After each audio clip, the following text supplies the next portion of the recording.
দেখো আমার ভাই হচ্ছে ব্লুটুথ অর্ডার করেছে মায়ের জন্য। চলো এটাকে আনবক্সিং করে তোমাদেরকে এখন দেখাবো, ঠিক আছে? তো মা খোলো, দেখাচ্ছি না, মা তো খুলতেই পারছে না। দাঁড়াও আমি খুলে দিই, ধরো তুমি একদিকে আর আমি একদিকে। শিয়া শিয়া, এ তো যুদ্ধ এ তো যুদ্ধ করছি, যুদ্ধ। আরে শাটা, এভাবে কে আনবক্সিং করে?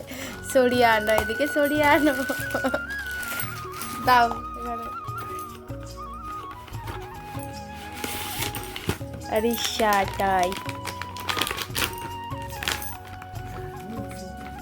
দেখি গাইস, দেখো কি দারুণ এসছে গাইস। আমার মা এখনই তো গান শোনার জন্য পাগল হয়ে যাচ্ছে। তো চলো, তোমাদের কেমন লাগলো হেডফোনটা অবশ্যই জানিও। এটা হচ্ছে হয়তো চার্জার, আমি তো ইউজ করি না। তো চলো, টাটা।